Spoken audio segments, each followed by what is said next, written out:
சமீபத்தில் கருப்பு படம் ரிலீஸ் ஆயிருக்கு. எனக்கு இந்த படத்தில் வந்து பார்த்தீங்கன்னா தேட்டர்லேயே வர நிறைய பேர் வந்து சாமி வந்து ஆடுறதை நம்மளால் பார்க்க முடியுது. அது எப்படின்னா அது ஒரு படம் வந்து இவ்வளோ பெரிய தாக்கத்தை கிரியேட் பண்ணுமா?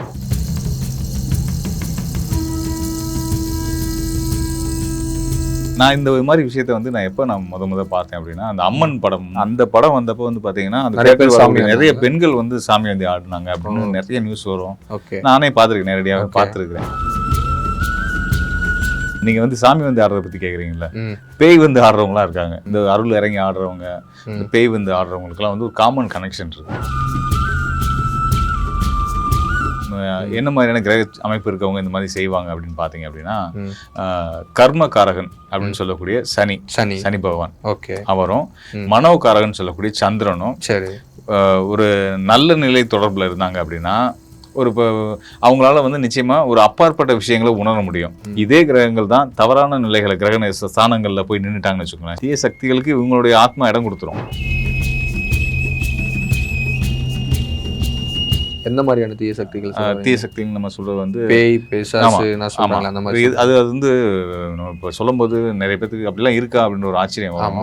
நிச்சயமான முறையில, கண்டிப்பான முறையில பேய், பிசாசு இதுக்கெல்லாம் வித்தியாசங்கள் இருக்கு. பேய்க்குன்னா ஒரு இலக்கணம் இருக்கு, பிசாசுக்கு ஒரு இலக்கணம் இருக்கு. ஆக்சுவலா வந்து சொல்லணும்னா கொஞ்சம் நம்புறது கடினமா தான் இருக்கும்.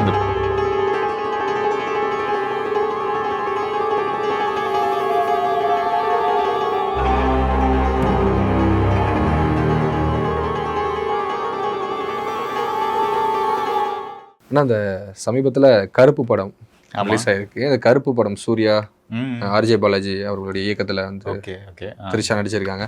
ஸோ இந்த படத்தில் வந்து பார்த்தீங்கன்னா தேட்டர்லேயே வர நிறைய பேர் வந்து சாமி வந்து ஆடுறதை நம்மளால் பார்க்க முடியுது.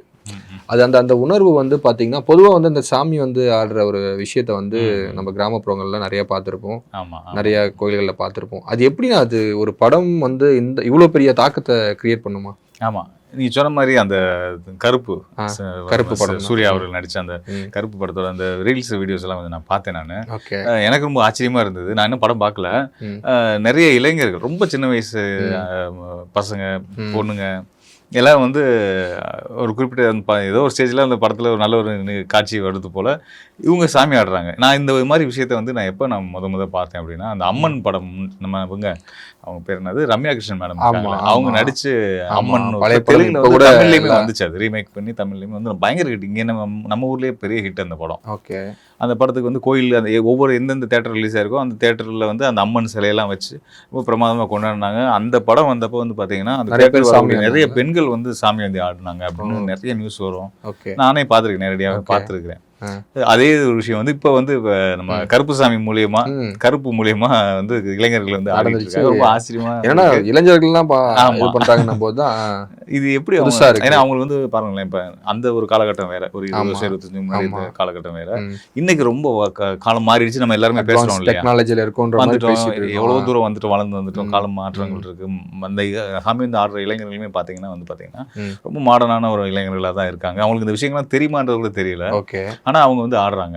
அப்ப இது என்ன விஷயம் அப்படின்னு கேட்டீங்கன்னா, ஒரு அருள் வந்து ஆடுறதை பத்தி நானுமே நிறைய மைண்ட்ல ரிசர்ச் பண்ணியிருக்கேன். நம்ம அஸ்ட்ராலஜரா நம்ம இதெல்லாம் புரிஞ்சுக்க வேண்டியிருக்கு இல்லையா. அதை பத்தி நிறைய புக்ஸ் ரீடிங், நம்ம சித்தர்கள் பாடல்கள், இதெல்லாம் ஆவி, பூதம், இந்த சாமி அந்த ஆடுறது இதெல்லாம் என்ன விஷயம் அப்படின்னு பத்தி நிறைய தேடி இருக்கிறேன். ஸோ அந்த மாதிரி பார்க்கும்போது வந்து இது வந்து கம்ப்ளீட்டா வந்து உணர்வு சம்பந்தப்பட்ட ஒரு விஷயம். உணர்வு நீங்க வந்து சாமி வந்து ஆடுறதை பத்தி கேக்குறீங்கல்ல, பேய் வந்து ஆடுறவங்களா இருக்காங்க. நீங்க பாத்துறீங்களா எங்கேயாவது? கேள்விப்பட்டிருக்கேன், பார்த்தது இல்லை. ஆனா ஆக்சுவலா அதெல்லாம் உண்மையா? அதுதான் சொல்ல வரேன். இப்போ நம்ம அதை பத்தி நம்ம டீட்டெயில பேசுவோம். ரெண்டு ஒரே கணக்கு தான். இந்த அந்த சம்பந்தப்பட்ட மனிதருடைய இந்த அருள் இறங்கி ஆடுறவங்க, இந்த பேய் வந்து ஆடுறவங்களுக்குலாம் வந்து ஒரு காமன் கனெக்ஷன் இருக்கு.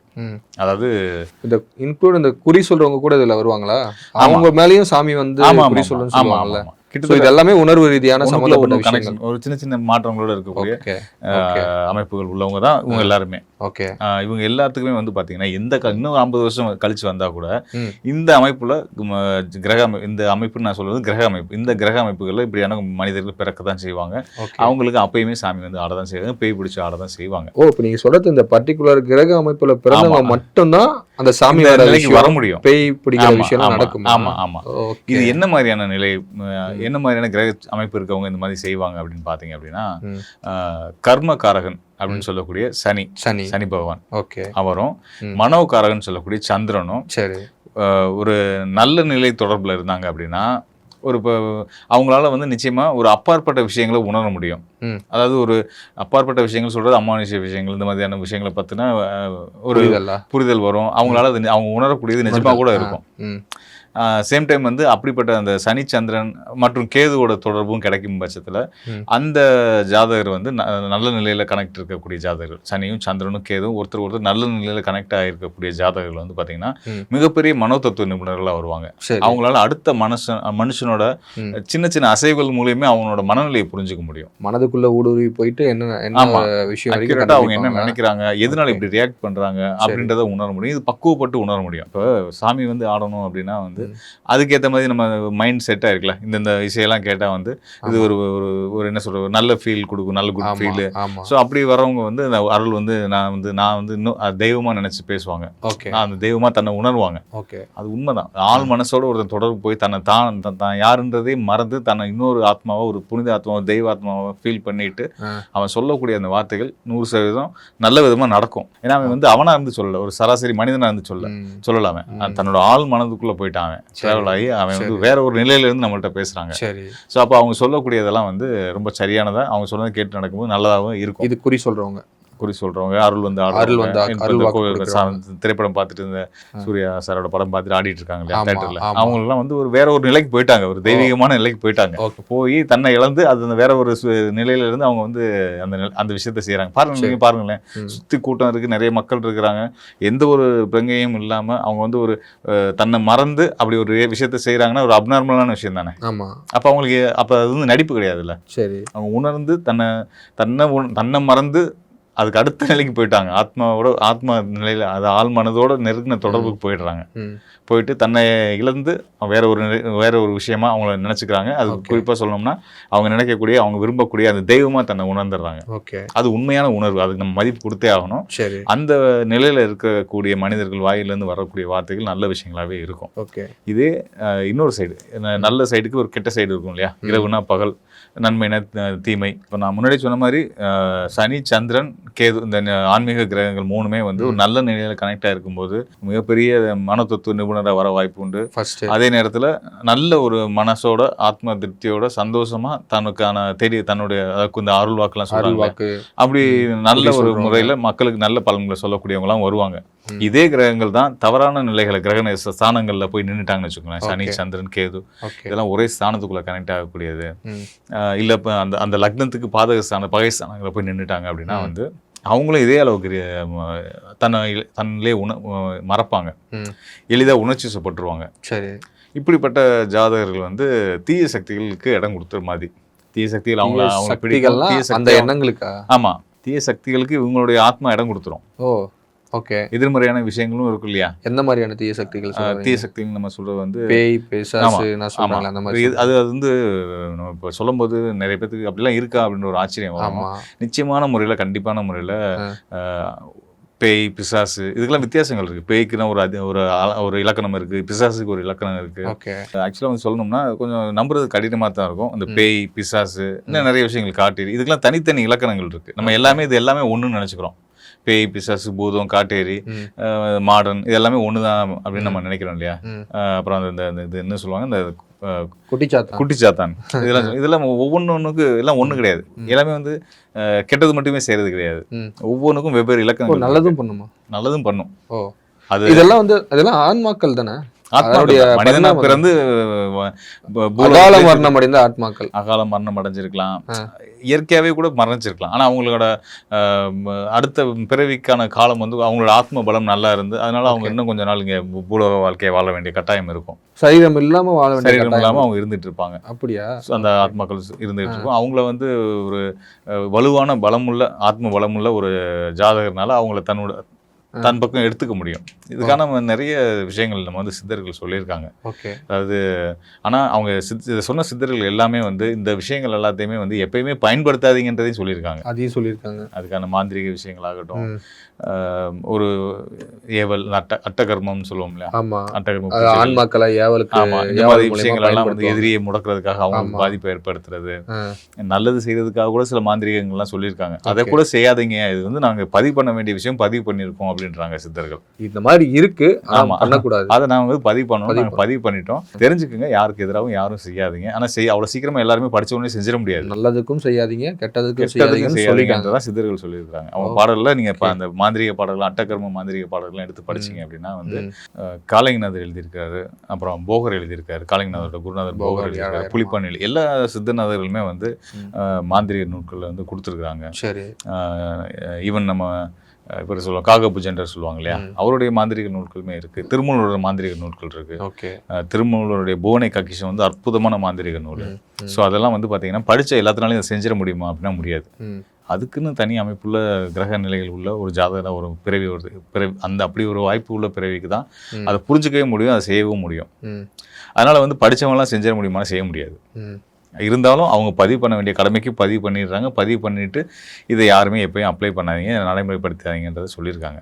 ஸோ அப்படி சொல்லி வரும்போது தான் வந்து அதில் பேய் பிடிச்ச ஒருத்தனை எப்படி மீட்கணும், அவனுக்கான எந்த நேர காலங்களில் அந்த பூஜைகளை செய்தால் அவனை விட்டு அந்த ஆத்மா போகும், அந்த இவங்க தானாக இருப்பாங்க, பிசாசு பாதிப்பு ஏற்பட்டவனுக்கு என்ன மாதிரியான நிவாரணங்கள் நம்ம செய்யணும், இப்படின்ற விஷயங்கள்லாம் கூட சின்ன சின்ன விஷயங்கள்லாம் கூட நிறைய கொடுத்துருக்குறாங்க. ஸோ அதனால இதெல்லாம் இருக்கா இல்லையான்ற கேள்விக்கு நேரடியாக ஸ்ட்ராங்காக சொல்லணும்னா கண்டிப்பான முறையில் இருக்குது. ஆனால் அதை பற்றி தெரிஞ்சுக்க தேவையில்ல. பேய், ஆத்மா, பிசாசு இதெல்லாம் உண்மைன்றது நம்ம தெரிஞ்சுக்கிறோம். அது வந்து அதுக்குள்ளான மாந்திரிகங்களுக்குள்ள அதுக்குள்ள வர வேணான்றது நான் வந்து ஒரு அட்வைஸா சொல்றேன். வர தேவையில்ல. எதனாலனா இது அறகுறையா தெரிஞ்சுக்கிறவங்களுக்கும் பாதிப்பு இருக்கு. என்ன சொல்லணும்னா அடுத்தவனுக்கு எதிராக ஏவல் செய்யறான் பாருங்க, அந்த ஏவல் யாருக்கு செஞ்சானோ அந்த செஞ்சவனுக்கு அதாவது அது யாருக்கு எதிராக செய்யப்பட்டதோ அவருக்கு பாதிக்கிறத விட செஞ்சவனுக்கு தான் அதிகமான பாதிப்பே வரும். இயற்கை விதி அதுதான். சித்தர்கள் முழுக்க தெய்வாம்சம் பொருந்தியவர்கள். அவங்க யாரோட அழிவுக்கும் எந்த ஒரு வழிகாட்டுதலையும் செய்ய மாட்டாங்க. அதனால அவங்க வார்த்தையை நம்ம வந்து ரொம்ப ஸ்ட்ராங்கா எடுத்துக்கிறணும். அவளுக்கு அவங்க வார்த்தைகளுக்கு நம்ம அவ்வளவு மரியாதை கொடுக்கணும். அதனால வந்து அந்த விஷயத்துக்குள்ள போகக்கூடாது. இயற்கையா ஒருத்தனுக்கு வாய்ப்பு, அதுக்கான அமைப்பு கிடைக்கும், அதுக்கான அப்படி ஒரு பிறப்பா ஒருத்தன் இருக்கான் அப்படின்னா அவனால தான் அதை செய்ய முடியுமே தவிர்த்து அவனுமே கண்டிப்பா அட்ட கர்மங்கள்ல தீய கர்மாக்களை செய்ய மாட்டான். தீய மாந்திரிகங்களை செய்ய மாட்டாரு. நல்ல விஷயங்களுக்காக, அதாவது எப்படி சொல்லணும்னா டோட்டலாக இயற்கைன்னு சொல்லலாமா, இல்லை பிரபஞ்ச விதிக்கு முரணானதா இப்படி சொல்லலாமா இந்த விஷயங்கள் பண்ணாங்கன்னா? இது அப்படிதானே வரும். அதுதான் சொல்லுவார். இப்போ எதுக்காக ஏவல் இந்த மாந்திரிக அட்டகர்ம மாந்திரிகங்கள்லாம் சொல்லப்பட்டிருக்கு, செய்யப்பட்டிருக்கு அப்படின்னு கேட்டிங்கன்னா, ஒரு வல்லாதிக்க நாடு ஒரு சின்ன நாட்டு மேலே அவங்க இந்த நாட்டோட வளத்தை கொள்ளையடிக்கிறதுக்காக அநியாயமான முறையில் அந்த நாட்டை அழிச்சு அந்த நாட்டோட வளத்தை தான் எடுத்துக்கணுன்ற ஒரு எண்ணம் கொண்ட ஒரு மன்னன் அந்த ஒரு எளிய நாட்டின் மீது படையெடுத்து வரும்போது அப்போ அவனுக்கு எதிராக செய்யலாம். இது வந்து இந்த ஜோதிடமே வந்து உலகியல் தான், உலகியலுக்காக தான். எந்த நேரத்தில் நிலநடுக்கம் வரும், இயற்கை சீற்றம் வரும், அதுலேருந்து மக்களை எப்படி தற்காத்துக்கலாம், எங்கே மழை பெருசாக பெய்ய போகுது, எங்கே வெள்ளம் வரப்போகுது, இந்த மாதிரியான விஷயங்கள், சூறாவளி வரப்போகுது, அது போக போர் எங்கே வரப்போகுது, வைரஸ் கிருமிகளால் நோய் பாதிப்புகள் எங்கே ஏற்பட போகுது, இதில் வந்து மன்னனானவன் ஒரு மக்களை எப்படி தன்னோட குடிமக்களை எப்படி காப்பாற்றணும் இப்படின்றதுக்காக மன்னனுக்கு வழிகாட்டுறதுக்காக தான் ஜோதிடமே. நீங்கள் சொல்கிறது அந்த ஹாலிவுட் படத்தில் வர மாதிரி இருக்கு. நாட்டை இது பண்ணும்போது நிறைய சாத்தான்களை ஏவி விட்டு அந்த முன்னோர்கள் அதுக்காக தான் ஜோதிடத்தையே கொடுத்துருக்காங்க. அதனால தான் ஜோதிடர்களை அரசர்கள் தங்களுக்கு சரியான ஆசனம் கொடுத்து அமர வச்சிருக்காங்க. ஒரு பக்கம் அரச குரு அப்படின்னா அந்த அரச குருவா இருக்கவரே ஒரு சில நேரங்களில் ஜோதிடர் ஜோதிடருக்கு தனியா ஒரு ஆசனம் கொடுத்துருப்பாங்க. ஏன்னா ஜோதிடர் தான் வந்து இவங்க ரெண்டு ஜோதிடரும் அரச குருவும் தான் ஒரு அரசனை வழி நடத்துறவங்களா இருப்பாங்க. அந்த அளவுக்கு அவங்களுமே வந்து பார்த்தீங்கன்னா இன்னைக்கு தான் நம்ம வந்து தனி மனிதர்களுக்கு பலன் சொல்றதுனால அது வந்து ஒரு வேற விதமான ஒரு தொழில் வாய்ப்புகளாக மாறிடுச்சு. ஜோதிடமும் கூட கண்ணோட்டம். இப்போ என்னோட தொழிலே தானே, நான் ஆனால் முழு மனம் பூர்வமா ஒரு சேவையாக தான் செய்துட்டு இருக்கேன். ஜோதிடத்தை நான் சேவையாக தான், இது என்னைக்குமே நான் தொழில்னு சொல்றது கிடையாது. இது ஒரு சேவை தான். மக்களுக்கு, நம்மளை தேடி வர மக்களுக்கு அவங்களுடைய வாழ்க்கையை பற்றின புரிதலை அவங்க ஜாதகத்தை வச்சு எடுத்து சொல்லி, கஷ்டம்னா இப்படித்தான் இருக்கும், இந்த கஷ்டத்தை நம்ம கடந்து தான் வரணும், கடந்து வர்றதுக்கான பக்குவத்தை ஏற்படுத்துறது தான் என்னோட ஜோதிட பலன் சொல்ற முறை. ஸோ அதனால வந்து இது நான் ஒரு சேவையாகவும் செய்துட்டு இருக்கிறேன். ஸோ அந்த வகையில் வந்து பார்த்தீங்கன்னா ஜோதிடத்துக்கு வந்து அவ்வளோ ஒரு பெரிய கடமைகள் இருக்குது. அப்போ இதுக்காக தான் அஷ்ட கர்ம மாந்திரிகங்களையும் வந்து சித்தர்கள் கொடுத்துருக்காங்க. அது வந்து யாருக்கு இப்போ நான் சொன்னது தான், அநியாயமாக ஒரு நாட்டை அழிக்கணும் அப்படின்ற மாதிரி வரும்போது அங்கேருந்து அந்த எதிரி நாட்டு பலம் பொருந்திய எதிரி நாட்டு தலைவனை தாக்குறதுக்காக தான் இந்த விஷயங்கள்லாம். அதுவுமே செய்யணும் அப்படின்னா அது எவ்வளோ பெரிய ஒரு தெய்வாம்சம் பொருந்திய ஒரு மனிதனால தான் அந்த விஷயத்தை செய்யவே முடியும். இந்த புத்தகத்தை எடுத்து ஓனை கிஷத்தை எடுத்து படித்த எல்லாருமே செஞ்சிட முடியாது. போவருடைய புத்தகத்தை எடுத்து படித்தவங்களாம் அதை செஞ்சிட முடியாது. படிச்சுக்கலாம், தெரிஞ்சுக்கலாம், முழுமையாக புரிஞ்சுக்க முடியுமா கஷ்டம்தான். இப்போ அந்த மாதிரி இருக்கு. ஸோ அதனால வந்து இதெல்லாம் இருக்குதான். இதில் யாரை வந்து அந்த ஆத்மா வந்து பிடிக்கும், பாதிக்கும், தொந்தரவை காட்டும் அப்படின்னா கண்டிப்பாக வந்து எல்லா ஆத்மாவும் நல்ல ஆத்மா கிடையாது. எல்லா மனுஷனும் நல்ல மனுஷன் கிடையாது. எல்லா மனுஷனும் நல்ல மனுஷன், எல்லா மனுஷனும் கெட்ட மனுஷன். சொல்லப்போனால் ஒவ்வொருத்தருங்களையும் ஒரு 2 முகம் இருக்கும். ஒவ்வொருத்தருங்களையும் வெவ்வேறு வெளியில் காட்டுற ஒரு முகம், உள்ள ஒரு முகம் இருக்கும்.